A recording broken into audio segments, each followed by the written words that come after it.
Welcome to Untold Stories, where we unearth the secrets that time forgot. Today, we venture into the heart of Sunnybrook, a town where the sun sets on more than just the day. Whispers of a pact, a sacrifice, and an entity that demands its due linger in the air. Join us as we follow Nora, a woman seeking a fresh start, only to find herself ensnared in a web of darkness. If you dare to uncover the truth behind Sunnybrook's facade, hit that like button and subscribe for more tales that will keep you up at night. Now, let's step into the shadows. Welcome to the Chosen. Nora had always dreamed of a fresh start. Her life in the city had crumbled, her marriage, her career, everything slipping through her fingers like sand. Sunnybrook seemed perfect, a small, picturesque town nestled between rolling hills and dense forests, where the air carried the scent of pine and the promise of peace. The idea of starting over was intoxicating, the thought of leaving behind her painful past and the ghosts of her failures. She rented a small cottage on the outskirts of town, surrounded by towering trees and the hush of isolation. The townspeople welcomed her warmly, the mayor with his polished smile, the local historian with his cryptic tales of the town's strange past, and the sheriff whose gaze seemed to pierce right through her. They were kind, but there was something unsettling about them, a tension in the air that made her skin prickle, a quiet whisper at the edge of her mind. The strangeness began almost immediately. It was subtle at first, whispers at night, soft and overlapping, drifting through the air when she lay in bed. The sound was barely audible, like a distant conversation, but the more she listened, the closer it seemed to be. Sometimes she heard footsteps in the hall, but when she checked, no one was there. The shadows in her cottage grew longer at night, twisting and curling in the corners of her vision. She dismissed it all as exhaustion, the product of the isolation she had chosen. But as the days passed, the sensation of being watched became suffocating. Then came the dreams. They were vivid and unsettling, dreams of a vast, endless forest, the trees blackened and gnarled, the air thick with fog. A voice would whisper her name, and she would feel something, someone, chasing her through the woods. Her heart would pound, the fear suffocating, but when she turned, the figure would vanish, leaving nothing but the eerie silence of the forest. And then, the smell.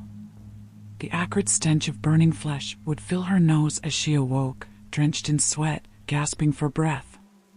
One evening, as she wandered through the town square, she overheard a conversation between two women, their words laced with panic. "The offering soon," one whispered, her voice trembling. "It has to be enough this time." The other woman nodded, her face pale. "We can't survive another failure." Nora's curiosity flared, but when she asked about it later, the townspeople gave her tight smiles or changed the subject entirely. The word offering lingered in her mind like a ghost, a chill creeping down her spine whenever she thought about it. She tried to dismiss it, but the feeling of dread only deepened. Determined to uncover the truth, Nora visited the town library. The air inside was thick with the musty scent of aged paper and dust. Shelves lined with brittle books and crumbling newspapers seemed to mock her, but she pushed forward, combing through the records and journals, desperate for answers. Hours of research uncovered a chilling pattern. Every year, an outsider, a newcomer, would arrive in Sunnybrook only to vanish without a trace. The disappearances were always cloaked in vague explanations, car accidents, sudden departures, or worse, never spoken of at all. The truth was clear. Sunnybrook was cursed, and every year, someone had to pay the price. Her heart raced as she stumbled across a weathered journal, its leather cover cracked and torn. Inside, spidery handwriting detailed a pact, an ancient promise between the townspeople and an entity that guarded the town. The entity, a dark force that dwelled deep within the woods, demanded a sacrifice each year to ensure the town's safety. One life to protect them all. The final entry was a warning. It knows when we falter. It punishes us all. Nora's blood ran cold. She had to leave, had to. But when she returned to her cottage and tried to start her car, the engine sputtered and died. Her phone had no signal, and the landline buzzed with static. Panic clawed at her chest as she realized she was trapped. Then, the knock came at midnight. Her door slammed open, and masked figures stormed into her home. Their hands were rough and unyielding as they dragged her from her bed, her screams swallowed by the darkness. She tried to fight, but they were too strong, their grip like iron. They pulled her into the cold night, the chill of the forest seeping into her bones. The trees stood like silent sentinels, watching as she was taken deeper into the woods. At the edge of a clearing, the townspeople gathered in a silent circle, their faces lit by the flickering light of torches. The mayor stepped forward, his warm smile gone, replaced by a grim mask of determination.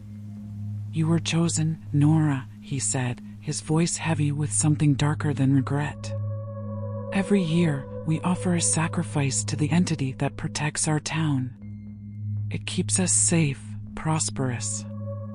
Without it, we'd be lost." "You're insane." Nora spat, her voice cracking with fear and rage as she struggled against the ropes that bound her wrists. "There's no entity, it's just a lie you've built to justify murder." But as the words left her lips, the air thickened. The ground trembled beneath her, and from the darkness, a presence stirred, something ancient, something alive. It slithered from the shadows, a writhing mass of darkness, its form constantly shifting, an abomination of nightmare. It pulsed with a sickly green glow, its countless eyes staring at her with insatiable hunger. The townspeople dropped to their knees, chanting in a guttural tongue that scraped at her soul. The entity's voice echoed in her mind, a chorus of whispers, layered and endless. "You are not like the others," it hissed. "You belong to me." Confusion twisted Nora's fear into something more primal, a surge of adrenaline. "What do you mean?" she gasped. The mayor's face paled, his eyes filled with terror. "You were born here, Nora. Your parents tried to break the pact by sending you away, but the entity always claims what's its own. You've been marked since birth." The revelation hit her like a physical blow. Her parents had known. They had sent her away, trying to protect her, but the entity's hold was inevitable. This had all been planned, her life, her divorce, her move to Sunnybrook. The town, the people, even the whispers, it was all part of the dark design. The entity's form loomed closer, its mass growing as it gathered strength. "Through you, I will be free," it whispered, its voice a promise of damnation. "No more petty sacrifices. I will walk this world, and it will kneel before me." Nora's breath caught in her throat as the truth sank in. She wasn't just a victim, she was the key to its ascension, a vessel for its power. She looked at the townspeople, their faces contorted with fear and guilt. They weren't the masters, they were slaves, puppets to the dark force they thought they could appease. "No," she growled, her voice low with fury. "I won't let you have me." With a roar of defiance, she tore free from her bonds. Adrenaline coursed through her veins as she snatched a torch from the ground and swung it at the entity. The flames crackled, but the creature only laughed, absorbing the fire into its black void. "You cannot destroy me," it mocked. "I am eternal." But Nora wasn't trying to destroy it. She thrust the torch into the dry underbrush, setting the forest alight. Flames roared through the clearing, engulfing the trees and the townspeople alike. The fire spread with terrifying speed, and the townspeople screamed, scrambling for escape, but the flames closed in on them. "What are you doing?" the mayor bellowed, his voice cracking with terror as the fire consumed everything in its path. "Ending this," Nora said, her voice steady despite the inferno. "If it needs me to rise, then it dies with me." The entity howled in fury, its form flickering as the fire began to devour the clearing. Nora felt its rage clawing at her mind, its presence suffocating. But she stood firm, the heat blistering her skin, the smoke choking her lungs. Her body began to burn, but she refused to back down. She would see this through. With a final, deafening scream, the entity collapsed into itself, disintegrating into ash and embers that rained down like black snow. The fire raged on, consuming the last remnants of Sunnybrook, leaving nothing but a smoldering ruin. As sirens wailed in the distance, Nora collapsed to her knees, her body a ruin of burns and blood. She had broken the cycle, destroyed the entity, and freed the town from its curse. But as she drifted into unconsciousness, a faint whisper tickled her ears, not gone, only waiting. The entity was dead, but its echo lingered in the ashes, an unkillable shadow waiting for the next town, the next soul to claim. Some horrors, once awakened, could never be truly silenced. Now we dive into the second story of this episode. Welcome to the depths of healing, where the cure might just be worse than the affliction. Alex had always been drawn to stories that didn't add up, and the village of Eldergrove was a puzzle begging to be solved. Nestled high in the mountains, it was famous for its healing hot springs, water said to cure everything from broken bones to broken spirits. But Alex wasn't there for healing. They were there for answers. Their cousin, Jamie, had vanished in Eldergrove 6 months ago, last seen soaking in those very springs. The official report called it a hiking accident, but Alex knew better. Jamie wasn't the type to wander off a trail. The villagers welcomed Alex with open arms and warm smiles. The innkeeper, a stout woman named Marta, beamed as she handed over the keys to a cozy room. "You'll love the springs," she said, her voice thick with pride. "They've saved lives, you know. Just be mindful of the rules, no soaking after dark." Her smile faltered for a fraction of a second, but she quickly recovered. "Enjoy your stay, dear." The strangeness began that night. As Alex lay in bed, the sound of dripping water echoed through the walls, though the inn had no visible leaks. Then came the whispers, soft, overlapping voices that seemed to rise from the floorboards. Alex strained to listen, but the words slipped away like mist. They chalked it up to fatigue and the thin mountain air, but unease settled in their chest like a stone. The next day, Alex visited the springs. The water was a startling shade of blue, steaming in the crisp morning air. A few locals soaked in silence, their eyes closed in bliss.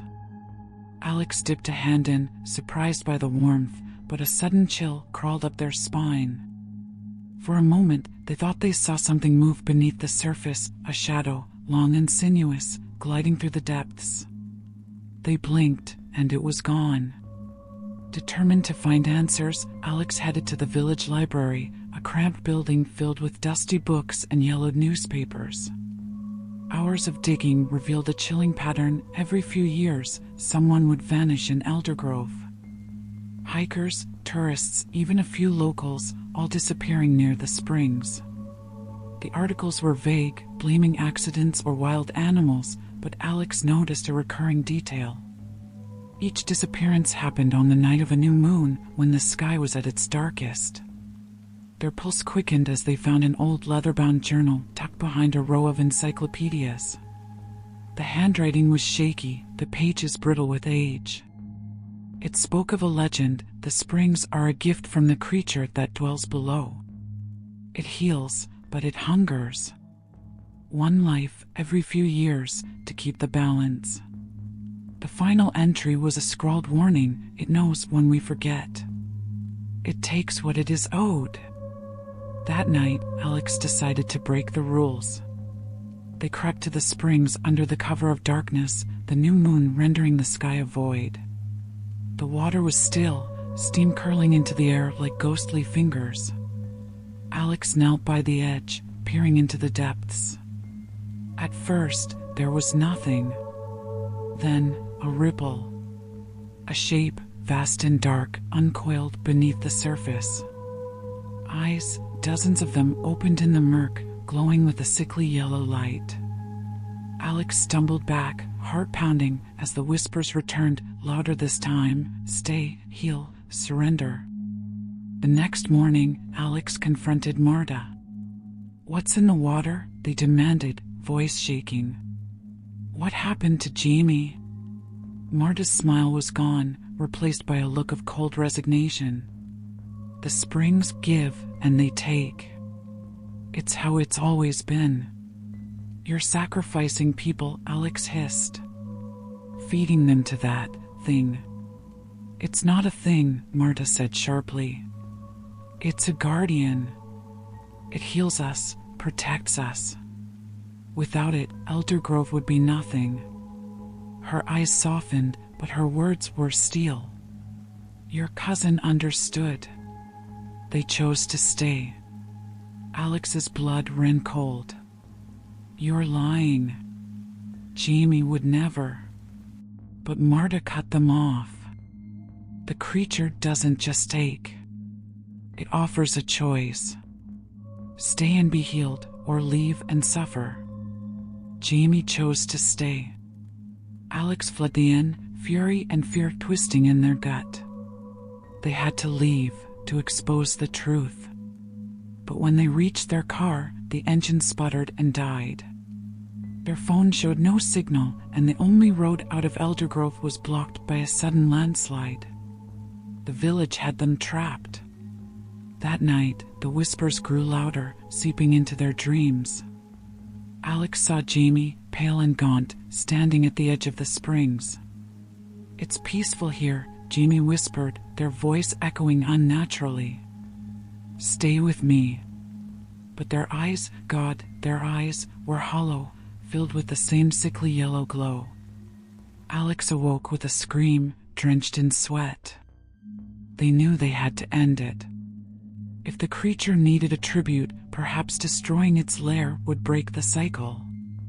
Armed with a flashlight and a crowbar from the inn's shed, they ventured into the forest, following an overgrown path that led to the caves above the springs. Inside, the air was thick and humid, the walls slick with algae. Alex followed the sound of dripping water deeper into the earth until they reached a vast cavern. The spring's source lay before them, a pool of steaming water, its surface unnaturally still.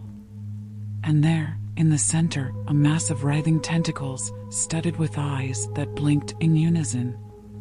But something was wrong. The creature wasn't alone. Shadows moved along the walls, human shadows. The villagers emerged from the darkness, their faces blank, eyes glowing with the same yellow light. At their center stood Jamie, their expression serene and empty. You shouldn't have come, Jamie said, their voice a hollow echo. But it's not too late. The guardian can heal you, too. Alex's throat tightened. This isn't healing. It's control. You're all puppets. Jamie's smile was sad. It's peace. No pain, no fear. Just surrender. The villagers advanced, hands outstretched, and Alex swung the crowbar. It connected with a sickening thud, but the villagers kept coming, their bodies jerking unnaturally. Alex fought, but there were too many. They were dragged to the pool's edge, the creature's tentacles rising to meet them. In that moment, Alex understood.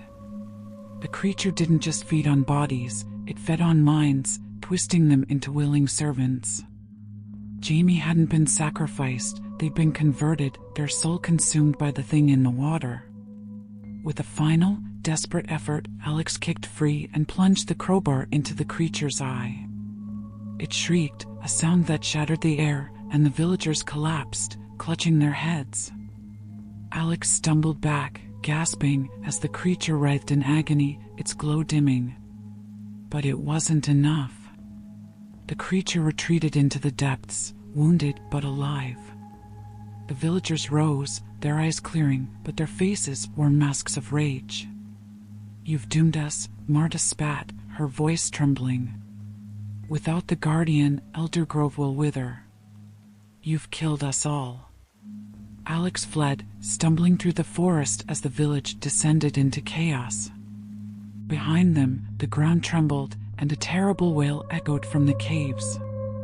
They reached their car, and this time, the engine roared to life. As they sped down the mountain, flames erupted from the village, the night sky glowing with an unnatural green light. Days later, Alex sat in a distant motel, scrolling through news reports. Eldergrove had burned to the ground, its residents missing or dead. The official story blamed a gas leak, but Alex knew the truth. The creature was still out there, weakened but waiting. And somewhere in the ashes, its servants would rise again. Alex looked at their reflection in the grimy mirror. Their eyes, once bright, now held a faint yellow glimmer. A whisper echoed in their mind, "Stay, heal, surrender." They blinked, and it was gone. But deep down, Alex knew the healing had already begun.